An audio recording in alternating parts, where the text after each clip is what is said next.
ప్రథమ ఫలములన్నిటిలోనూ మొదటివి యాజకుల మగును మీ కుటుంబములకు ఆశీర్వాదం కలుగునట్లు మీరు ముందుగా పిసికిన పిండి ముద్దను యాజకులకు ఇవ్వలను.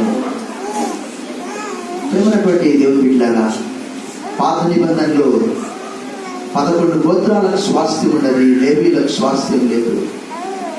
ఈరోజు దేవుని పని చేసేవారు ఎవరు కూడా పేదగా బీదగా ఉండడానికి వీల్లేదు. ఆ దేవుడు ఎంత గొప్ప దేవుడు!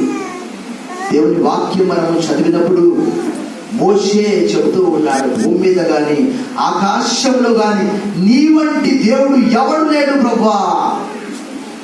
నీలాంటి పరాక్రమ కార్యాలు చేసేవాడు. ఆయన ఎర్ర సముద్రమును 2 పాయలుగా చేసి, పగలు ఎండ దెబ్బ రాత్రి వెన్నెల దెబ్బ తగలకుండా, పగలు మేఘస్తంభంలో రాత్రి అగ్ని స్తంభంలో వారిని నడిపించాడు. మోషే ఈ లోకంలో ఏమీ సంపాదించుకోలేదు. ప్రేమటువంటి దేవుని బిడ్డలారా, మనము దేవుని వాక్యము చదువుతూ ఉన్నప్పుడు దైవజనులు అంటే దేవుని కొరకు మాత్రమే కాదు, ప్రజల కొరకు వారు ఎంతగా ప్రయాసపడుతూ ఉన్నారు. దేవుని దగ్గరికి ఆత్మలు తీసుకురావాలని వారు ఎంత ప్రయాసపడుతూ ఉన్నారు. మోషే దేవుని ఎదుట 40 పగళ్ళు 40 రాత్రులు సాగిలపడ్డాడు.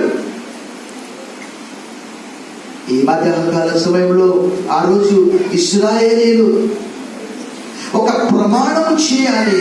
ఇదిగో మేము అరణ్యంలో ఉన్నప్పుడు, మేము ఐగుప్తులో ఉన్నప్పుడు దేవుడు మమ్మల్ని జ్ఞాపకం చేస్తున్నాడు అని చెప్పి ఆ ప్రథమ ఫలము తీసుకువెళ్ళి స్వాస్థ్యం పొందుకున్నప్పుడు మరిచిపోకుండా ఆ లేఖన భాగం దేవుడు రాయించాడు. చూడండి, లేదా 26 అక్కడ ఇందాక మనం చదువుకున్నాం. మనం నీ దేవుడని యెహోవాని స్వాస్థ్యముగా ఇస్తున్న దేశంలో నీవు వచ్చి దాన్ని స్వాధీనపరుచుకొని దానిలో నివసించుచున్నప్పుడు, నీ దేవుడని యెహోవా నీకు ఇచ్చిన నీ భూమిలో నుండి నీవు కూర్చుకొని భూ ఫలములన్నిటిలోనూ ప్రథమ ఫలములను తీసుకొని కంపలో ఉంచి నీ దేవుడని యెహోవా తన నామమునకు మందిరం ఏర్పరచుకున్న స్థలములకు వెళ్ళి ఆ దినములలో ఉండి యాజకులు ఎత్తకపోయి యెహోవా మన పితరులకు ఇచ్చేదని ప్రమాణం చేసిన దేశం నేను వచ్చిన సంగతి నేడు నీ దేవుడని యెహోవా సన్నిధిని ఒప్పుకొనుచున్నానని అతనితో.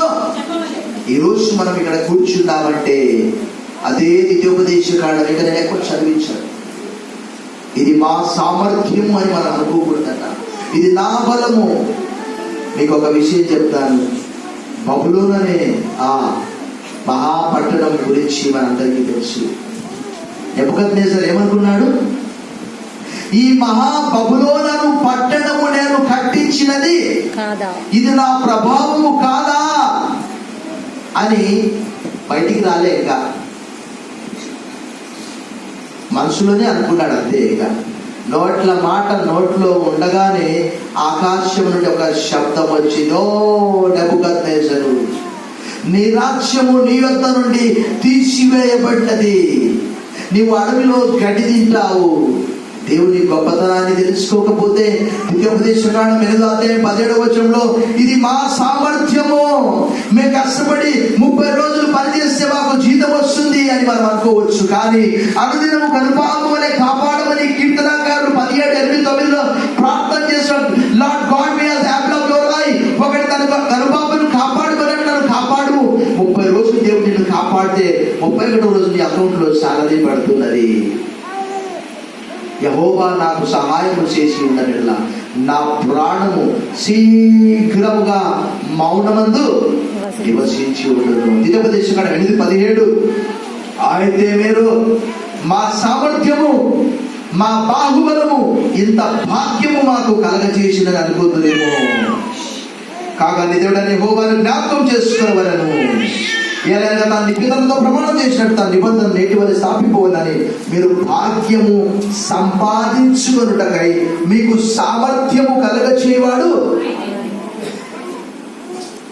ఇది మన మంచితనం, మన గొప్పతనం, మన ప్రార్థన కాదు. నేను ప్రార్థన వీరుణ్ణి కాదు, ప్రార్థన యోధుని కాదు, బైబిల్ బాగా చదువుతున్నారని కాదు.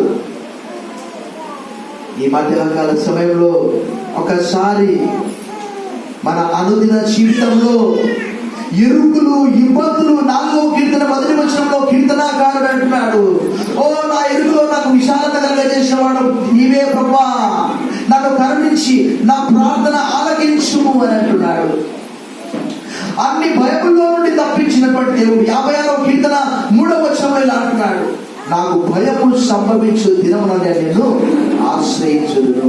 57వ కీర్తన 2వ వచనంలో ఇలా చెప్తూ ఉన్నాడు, మహోన్నతుడైన దేవునికి నా కార్యము సఫలం చేయు దేవునికి నేను మొరపెట్టుచున్నాను. అలాంటి దేవుడు ఆయన ఒక్కడే మహాశ్చర్య కార్యములు చేయవాడు. ఆయన కృప నిరంతరం ఉండదు. పరిశోధింపజాలని మహాకార్యములను లెక్కలేనని అద్భుతాలను చేసే దేవుడు. యోబు గ్రంథం 5:9, యోబు గ్రంథం 9:10. ఎవడు లెక్కించలేని మహత్తైన కార్యములను చేస్తూ ఉన్నాడు. ఈరోజు నీవు బ్రతికి ఉండడానికి గల కారణము, నేను బ్రతికి ఉండడానికి గల కారణము. ఒక దినం వార్తాపత్రిక చదివాను, ఆంగ్ల పత్రిక. భర్త కిడ్నీలు భార్యకు ట్రాన్స్ప్లాంటేషన్ చేయాలని భార్య భర్త ఇద్దరు కూడా హాస్పిటల్ అడ్మిట్ అయ్యారు. ఆ దినము భర్త కిడ్నీ భార్యకు ట్రాన్స్ప్లాంట్ చేసే సమయంలో భర్త చనిపోయాడు, భార్య కోమాలోకి వెళ్ళిపోయింది. కుమారునికి వేసినటువంటి బిల్లు అక్షరాల 48 లక్షలు.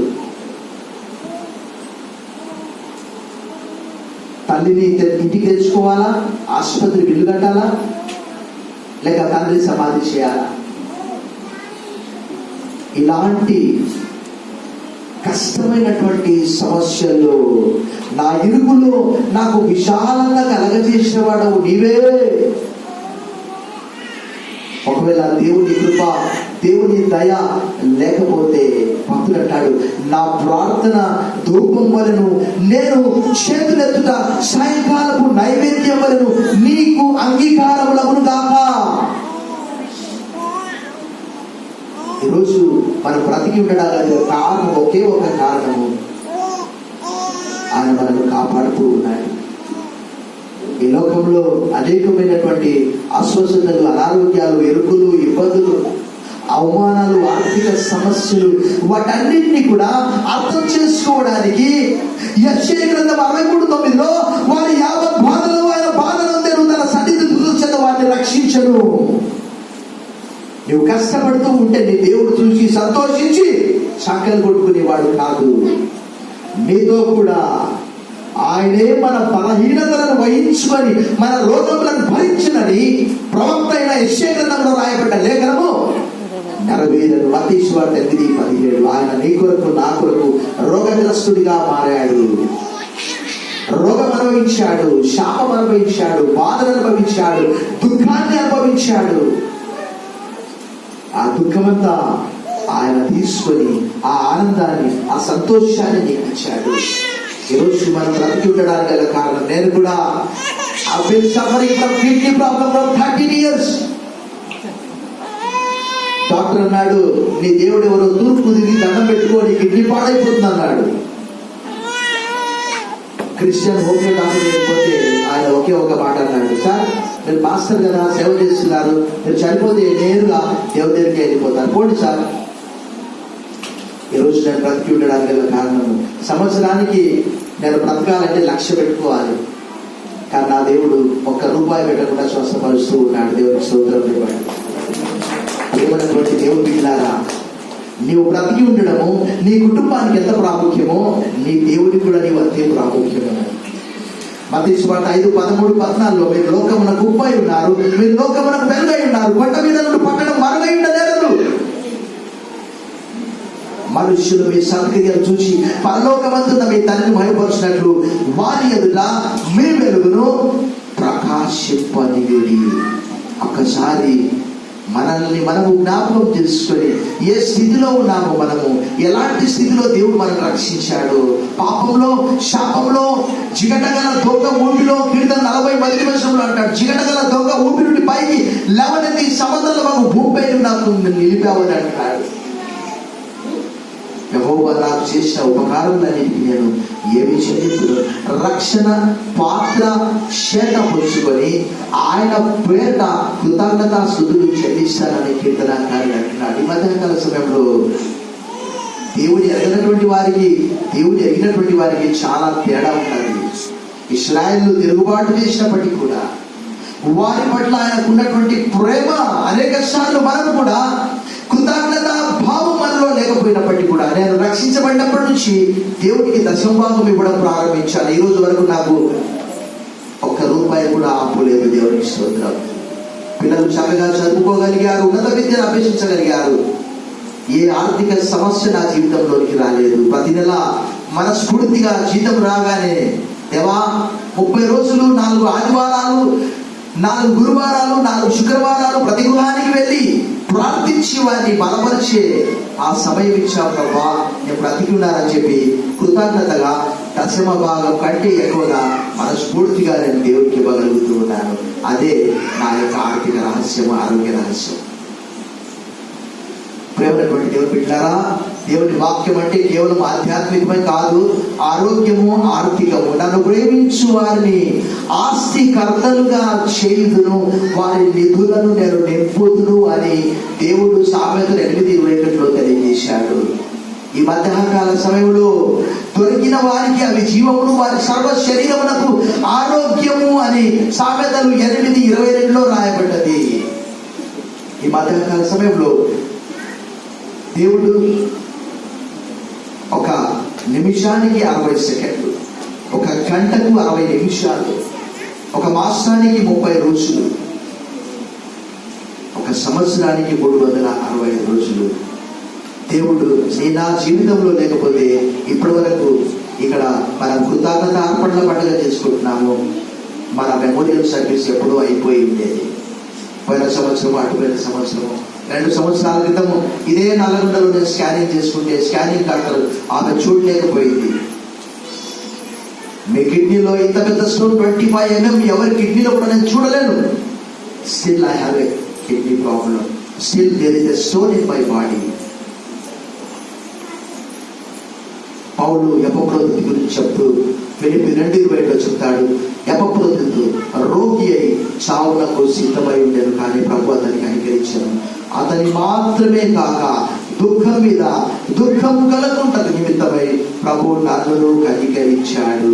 ఈరోజు ప్రభు మనం కనికరించకపోతే ఎప్పుడో మన కుటుంబంలో దుఃఖం కలుగ చేయడం దేవుడికి ఇష్టం లేదు, మన సంఘంలో దుఃఖం కలుగ చేయడం దేవుడికి ఇష్టం లేదు. కాబట్టి ఇది మనము సజీవులుగా ఉన్నాము. సజీవ యాగంగా మనల్ని మనము దేవుడికి అర్పించుకోవాలి. దేవుడి మాటల్ని మనందరి కొరకు దీవించి ఆశ్రయించుగాక. ఆమేన్.